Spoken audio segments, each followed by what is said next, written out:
I think we can all agree whether someone is detained before trial should be determined by whether they're a risk to their community and society, not whether they're rich. Our breakdown tonight, Senator Kamala Harris, a rising star in the Democratic Party, with new legislation to reform America's bail system. She argues this is a civil rights priority because the system punishes innocent people, and while rich can pay to get out, many poor people get stuck in jail regardless of their innocence. 1 out of 3 defendants stuck in jail, not because they committed a crime, but because they couldn't find money to pay for bail. Costs don't end there. Poor people stuck in jail awaiting trial tend to lose their jobs, their housing, even custody of their children, which means an innocent person who's ultimately acquitted at trial could gain their freedom, but literally lose their children along the way. Senator Harris leading a group of politicians in both parties who say that's wrong, and that beyond those humanitarian concerns, the bail system wastes money. The uniforms, the medical screenings, all of it, $14 billion a year spent on people who, again, haven't been found guilty of anything.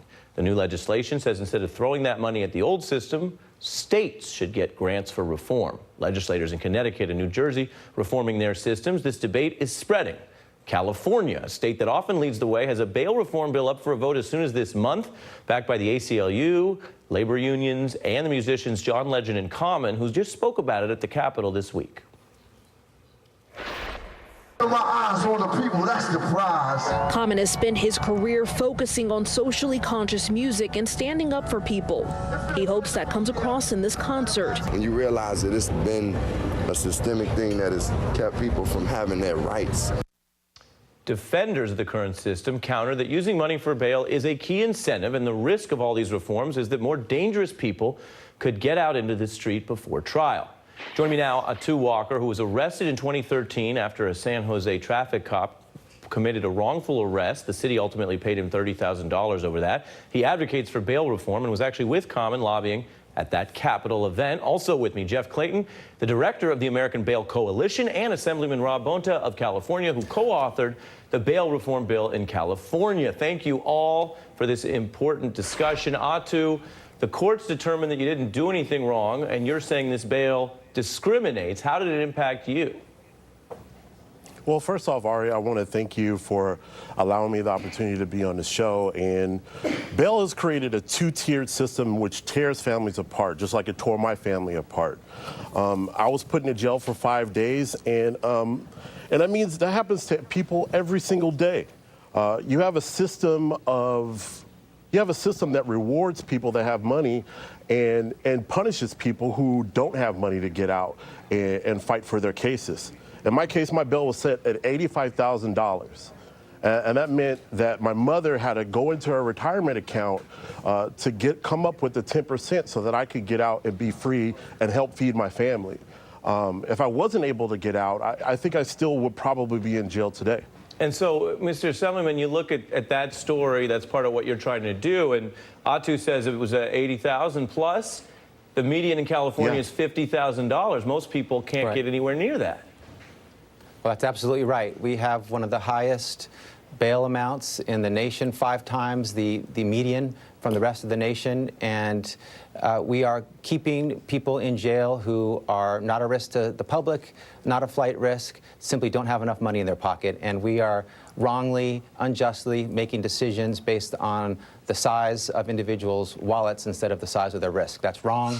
There's a better way. And so, Jeff, how do you counter that? The system clearly not perfect. I don't think you would say that. No, I think bail schedules are too high in California, obviously, but money is a proxy for risk. The factors the judges consider results in this decision, and certainly all of the consequences that flow from a wrongful arrest, bail pales in comparison. You got to pay your attorney, and of course people are going to lose their jobs and all this sort of thing, and that's one of the things that we're looking at and talking to Assemblyman Bonta about. So listening to your argument, why do we need a proxy for risk? Why not use what some of these systems are reforming, which is risk-based completely instead of money? I don't think you want to go on TV and claim that people who are rich enough will never pose a threat. That can't be the premise, can it? It can't. I agree with that. And I think, certainly these risk computers have come under scrutiny recently. They are counting prior felons in possession of firearms as low risk. And so I think there's a lot of work that needs to be done on these risk assessment computers if we think it's going to replace human judgment. Assemblyman, speak to that, because anyone at home listening says, wait a minute, innocent people having to sit in jail because they're poor sounds wrong. Then they hear Mr. Clayton say, well, people with weapons here might be miscounted and get out on the street. That also would seem to be a risk. How do you respond? Ari, you nailed it when you said that if you want to know about risk, ask about risk. Why are we asking about wealth? That has no correlation to risk. If you want to know about risk, get the facts, the data, the evidence that tell you what the risk of an individual is, their flight risk, their risk to the public, and that's exactly what we proposed with our reform. That's exactly what Senator Harris is proposing. We should have a system that's based on risk. We are safer that way. It's more fair and just to individuals. It uses our limited public resources more prudently than our system based on wealth. Our system based on wealth is fundamentally broken, and we need to fix it. And so let's fill that in a little bit, because I think we're getting to the heart of it. So I'm happy the way the conversation's going. Mr. Clayton, we'll look at the New Jersey example here. Before they used this number-based system, you had about 8,000 people held for trial. After, it dropped by about 31%. So you have that decrease while still people are obviously being held, indeed the majority being held when they've been found to be a risk. What's wrong with that, or is that a path to reform? Well, the part of the New Jersey system that's good is cite and release on low-level nonviolent misdemeanor cases, and that's what's driving those numbers. The problem in California is only 2% of the Los Angeles County jail population is low-level nonviolent misdemeanors. So because of progressive policies in California, I just don't think there's the people to release like there is in New Jersey. Mr. Assemblyman? The current money bail system fails in two ways. It keeps locked up and takes the liberty away from individuals who are no risk to the public, no flight risk, simply because they don't have enough money. That's wrong. It also allows individuals with enough means and enough wealth and enough money in their pocket who are dangerous and are flight risks to get out. That's a system that's fundamentally broken, that paints a picture of a system that's failing.